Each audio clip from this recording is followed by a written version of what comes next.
대한민국 근현대사를 성경적 세계관으로 알리고 전하는 대한역사문화원의 한국 근현대사 바로알기 특강입니다. 자랑스런 대한민국 건국, 그 놀라운 이야기를 시작합니다. 1948년 8월 15일, 많은 방해와 어려움을 헤치고 드디어 대한민국이 건국되었습니다. 이 놀라운 사건은 하루아침에 일어난 일이 아니었습니다. 하나님께서 흑암의 땅 조선을 주목하셨고 종의 멍에를 짊어진 채 고통받던 조선 백성을 구원하기 위한 조선 탈출 프로젝트를 시작하셨습니다. 조선을 자유케 하라는 하나님의 명령에 순종하여 조선에 온 선교사들은 조선에 복음을 심고 학교와 병원, 그리고 그들이 가진 모든 좋은 것을 조선에 이양하여 자유를 선물했습니다. 선교사들이 전해준 자유의 복음은 1899년 한성 감옥에서 이승만을 하나님의 사람으로 변화시켰고, 하나님의 사람이 된 이승만은 하나님 말씀대로 통치되는 거룩한 나라 선진한국과 자유를 선포하는 나라 선교한국을 꿈꾸게 되었습니다. 하지만 대한민국의 탄생을 방해하는 사단의 전략, 36년의 일제 식민 통치라는 고통의 시간을 감내해야만 했습니다. 끝이 보이지 않았던 일제 식민 통치는 전능하신 하나님의 손을 통해 막을 내렸고 1945년 8월 15일 감격스런 해방을 맞이했습니다. 하지만 해방과 동시에 완전한 독립이 찾아온 것은 아니었습니다. 좌우합작, 공산주의, 그리고 공산폭동이라는 건국의 걸림돌에 막혀 3년 동안 자유민주주의 국가 건국을 위한 치열한 싸움을 싸워야만 했습니다. 그리고 드디어 1948년 8월 15일 자랑스런 대한민국이 탄생한 것입니다. 대한민국 건국 과정은 우리를 여러 번 놀라게 합니다. 왜냐하면 대한민국 건국 과정 전체가 하나님이 인도하신 구원의 역사였기 때문입니다. 대한민국 건국 과정은 절차에 있어서 그 어떤 나라와 비교해도 뒤지지 않는 높은 수준이었고, 자유공화정을 채택한 나라들의 모델이라 해도 손색이 없습니다. 대한민국 건국의 절차는 이랬습니다. 1948년 5월 10일 자유총선거를 통해 국회의원을 선출하고 1948년 5월 31일 자유총선거를 통해 선출된 198명의 국회의원으로 건국 국회가 구성되었습니다. 1948년 7월 17일 그 국회가 헌법을 만들어 공포했죠. 1948년 7월 24일 간접선거를 통해 대한민국의 초대 대통령이 취임하고 1948년 8월 15일 대한민국 건국을 선포하는 정부 수립 선포식으로 건국을 완성한 것입니다. 이제부터 이 자랑스런 건국 과정을 단계별로 살펴보겠습니다.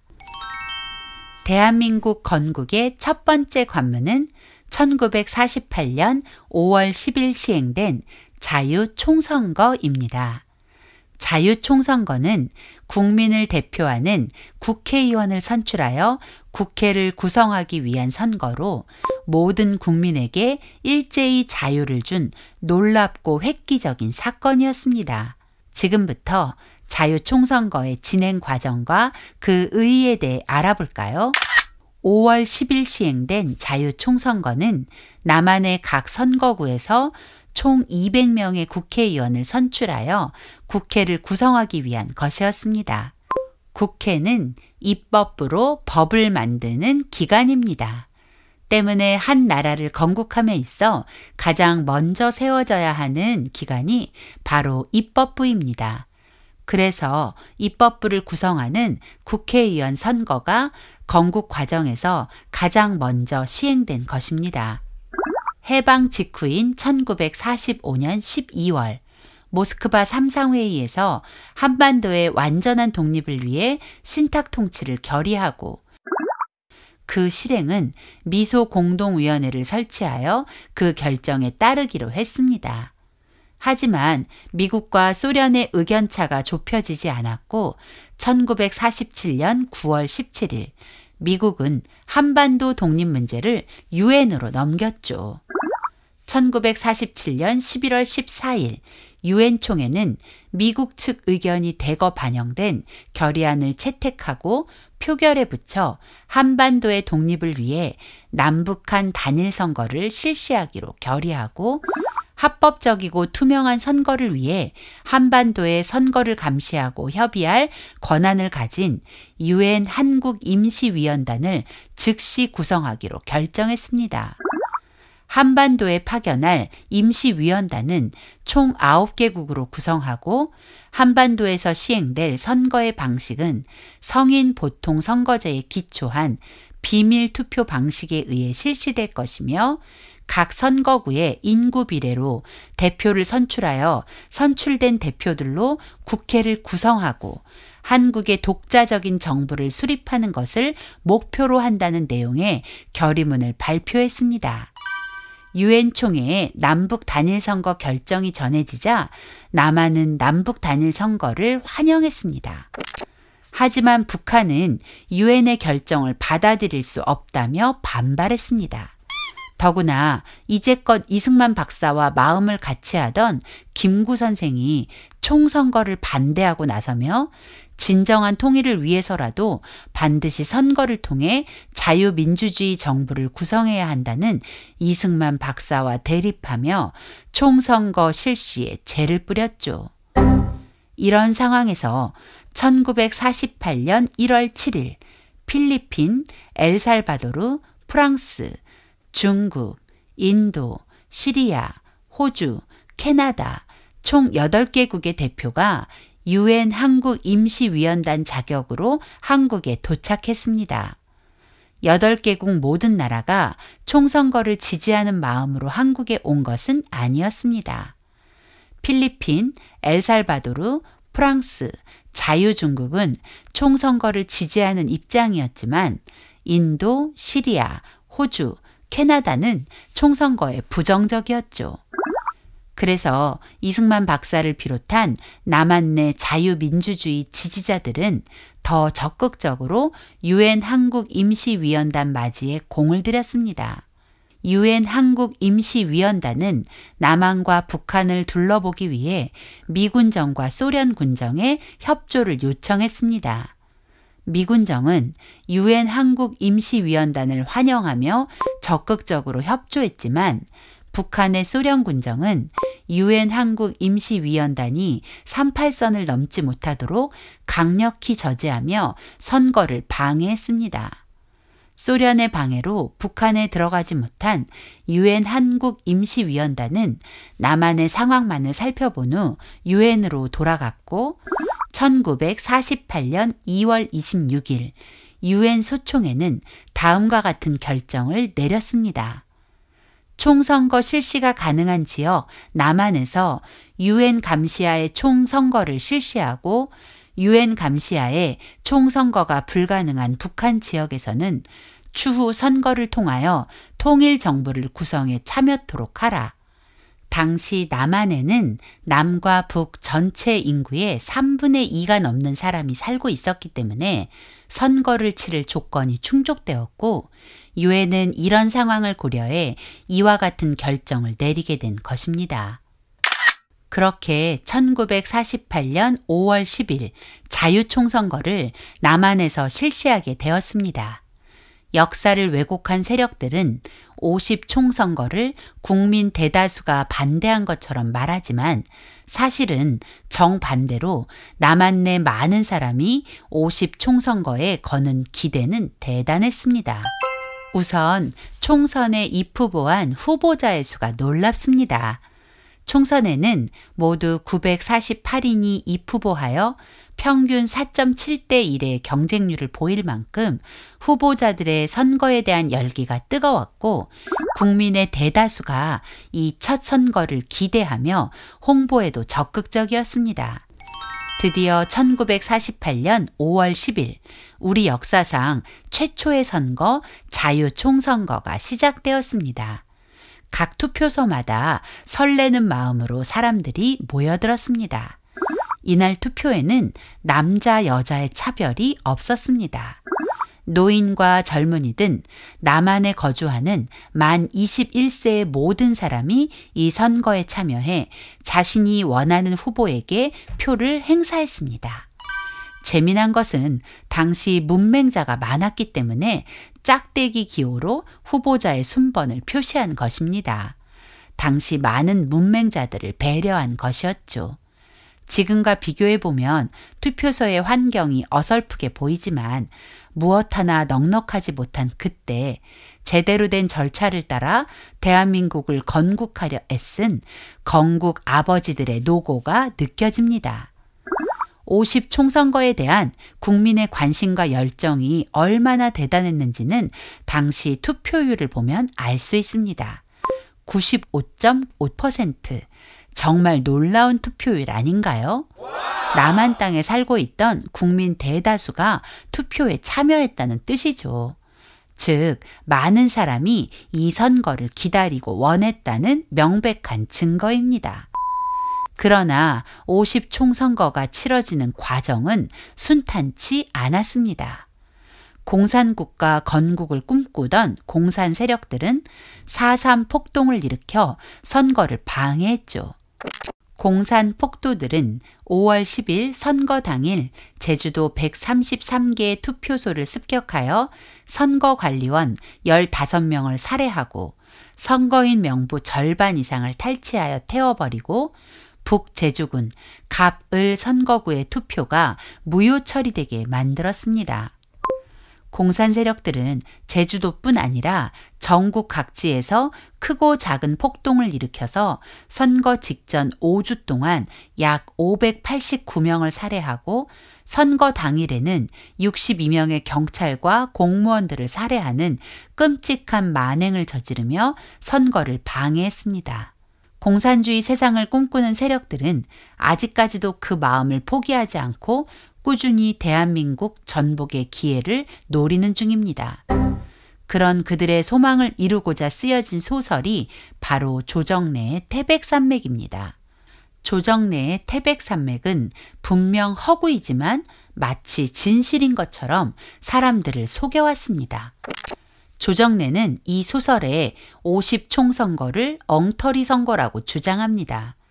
그리고 UN 한국임시위원단이 50 총선거 보고서에 총선거를 비난했다라는 거짓을 진실인 듯 써놓고 자유총선거의 합법성과 당시 국민들의 열망 그리고 총선거가 담고 있는 의의를 훼손했습니다.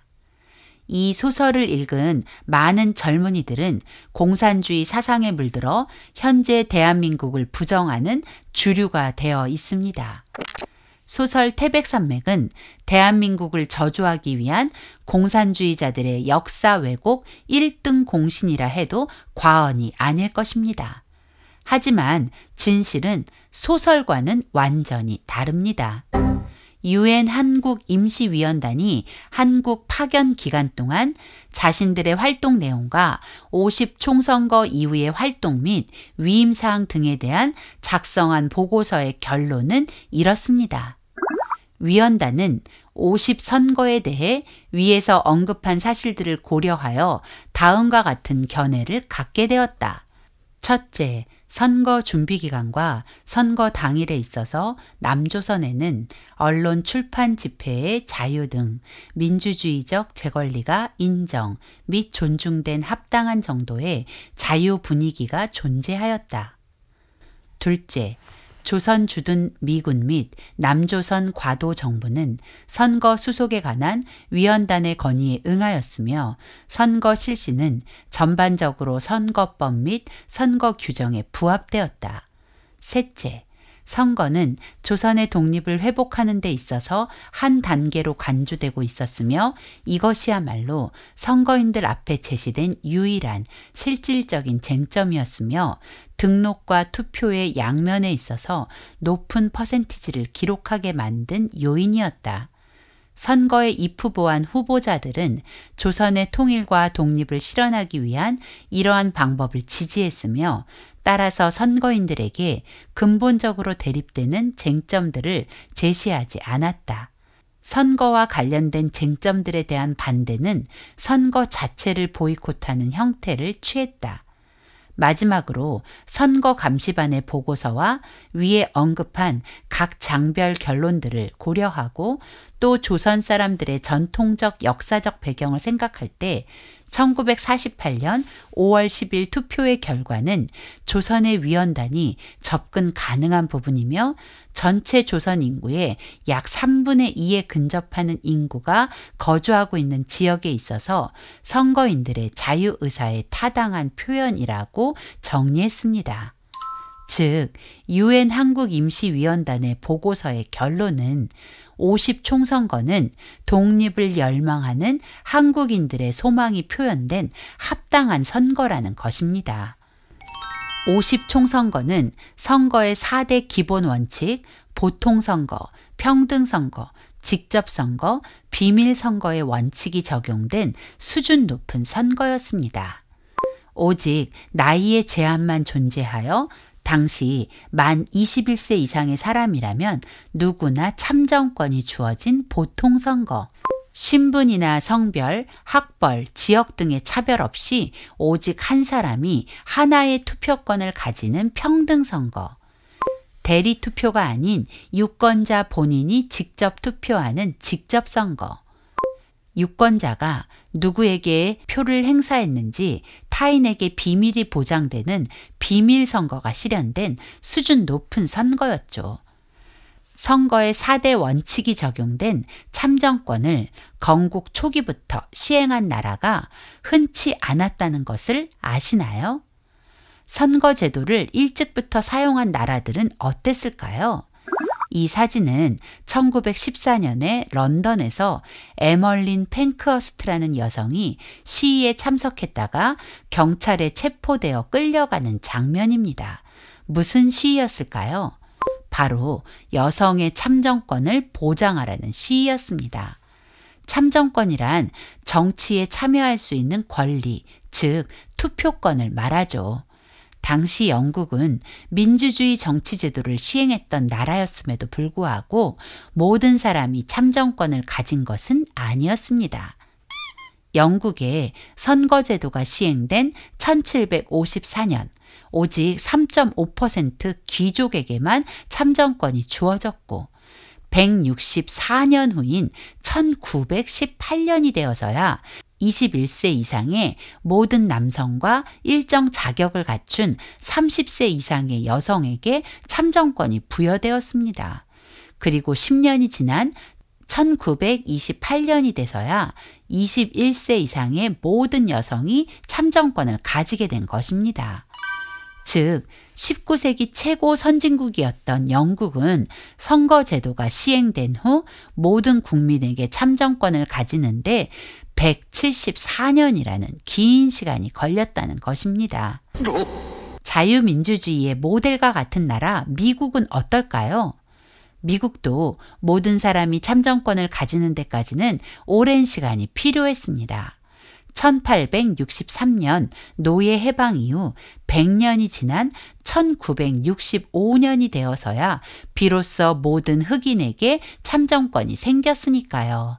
프랑스 혁명으로 자유의 상징이 된 프랑스는 1945년이 되어서야 모든 여성에게 참정권이 생겼고 스위스는 1971년부터 1986년이 되어서야 순차적으로 모든 여성에게 참정권이 허락되었다고 합니다. 그런데 놀랍게도 대한민국은 50 총선거를 통해 단번에 만 21세 이상의 모든 남녀가 그 어떤 제약과 조건도 없이 참정권을 가지게 된 것입니다. 이 사실이 의미하는 것은 대한민국은 건국과 동시에 모든 국민에게 신분제의 멍에를 끊는 자유를 선물했다는 것입니다.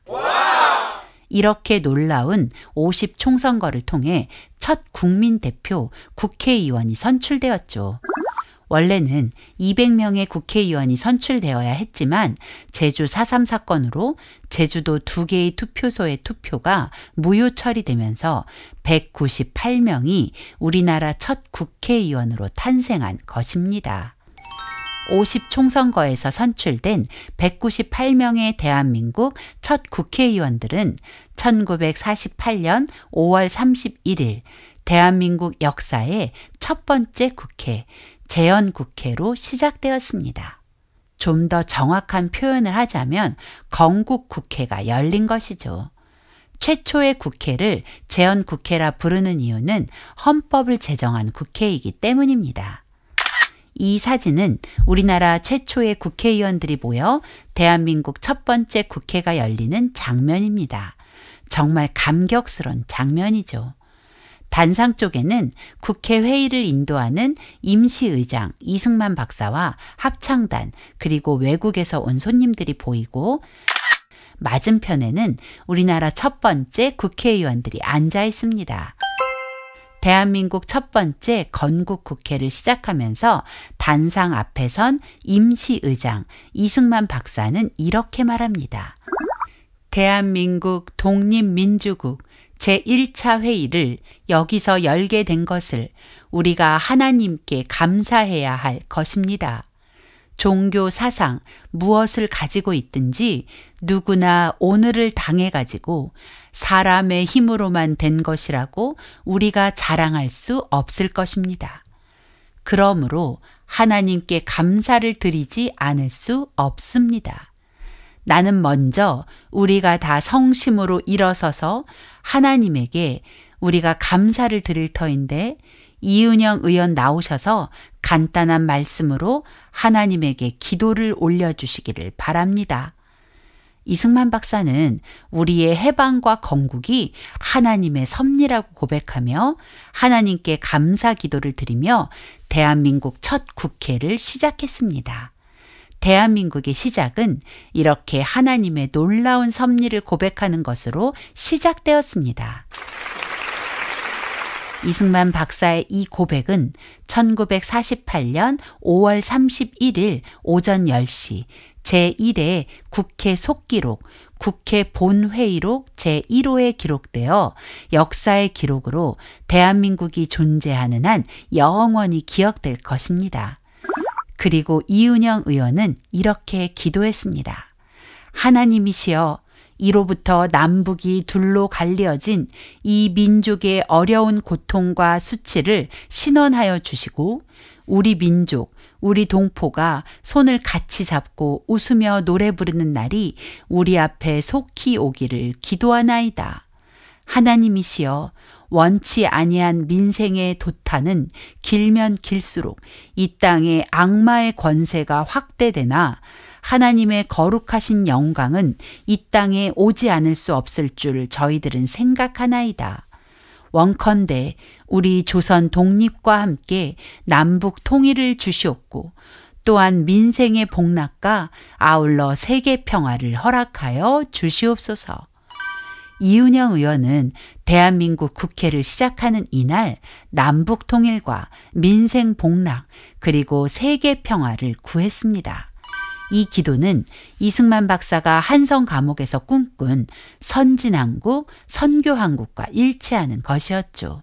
그리고 분단으로 시작한 이 나라를 하나로 만드는 통일한국의 사명이 추가되었습니다. 대한민국은 누가 뭐라 해도 하나님의 섭리로 탄생한 나라입니다. 대한민국은 한성 감옥의 꿈과 첫 국회의 기도대로 하나님이 주신 복을 누리며 선진한국을 이루었고 당당한 선교한국이 되었습니다. 이제 자유복음 통일로 북한을 구원하여 진정한 독립을 이룰 그 사명이 남아 있습니다.